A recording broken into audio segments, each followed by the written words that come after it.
Hi കൂട്ടുകാരെ, നമുക്കിന്ന് മഹാരാഷ്ട്രയെക്കുറിച്ച് പഠിച്ചാലോ. അപ്പോൾ മഹാരാഷ്ട്രയെക്കുറിച്ച് പ്രധാനപ്പെട്ട PSCയിൽ ചോദിക്കുന്ന കുറച്ച് കാര്യങ്ങളുമായിട്ടാണ് ഞാനിന്ന് നിങ്ങളുടെ മുമ്പിൽ വന്നിരിക്കുന്നത്. അപ്പോൾ നമുക്ക് തുടങ്ങാം.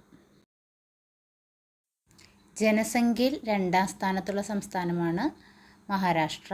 വലുപ്പത്തിൽ 3ാം സ്ഥാനത്തുള്ള സംസ്ഥാനമാണ് മഹാരാഷ്ട്ര. ഇന്ത്യയുടെ പവർ ഹൗസ് എന്നറിയപ്പെടുന്നു.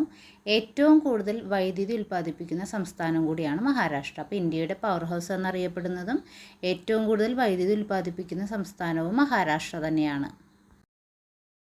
ഇന്ത്യയിലെ ആദ്യ LED പ്ലാന്റ് സ്ഥാപിതമായ സംസ്ഥാനമാണ് മഹാരാഷ്ട്ര. അതുപോലെ തന്നെ ബുദ്ധ-ജൈന മതക്കാർ ഏറ്റവും കൂടുതലുള്ള സംസ്ഥാനവും മഹാരാഷ്ട്രയാണ്.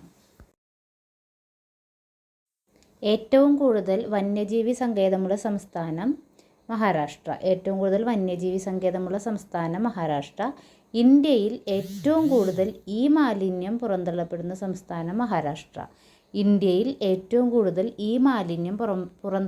സംസ്ഥാനം മഹാരാഷ്ട്ര തന്നെയാണ്. ഊരുവിലക്കിനെതിരെ നിയമം കൊണ്ടുവന്ന ആദ്യ സംസ്ഥാനം മഹാരാഷ്ട്ര. കൊയ്ന അണക്കെട്ട് സ്ഥിതി ചെയ്യുന്ന സംസ്ഥാനം മഹാരാഷ്ട്ര. ഊരുവിലക്കിനെതിരെ ആദ്യ നിയമം കൊണ്ടുവന്ന സംസ്ഥാനം കൊയ്ന അണക്കെട്ട് സ്ഥിതി ചെയ്യുന്ന സംസ്ഥാനം.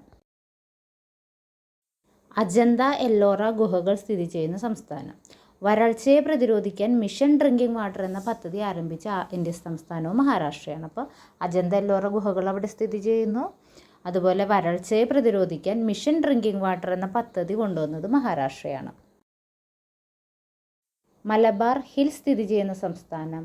ദബ്ഹോൾ വൈദ്യുത നിലയം, ഉജ്ജനി തണ്ണീർത്തടം എന്നിവ സ്ഥിതി ചെയ്യുന്ന സംസ്ഥാനവും ഏതാണ്? മഹാരാഷ്ട്രയാണ്. അപ്പോൾ ഇന്നത്തെ ക്ലാസ്സിൽ ഇത്രയേ ഉള്ളൂ. ബാക്കി ഭാഗങ്ങളുമായിട്ട് ഞാൻ അടുത്ത ക്ലാസ്സിൽ വരാം. എൻ്റെ ക്ലാസ് ഇഷ്ടപ്പെട്ടെങ്കിൽ please do like, share and subscribe.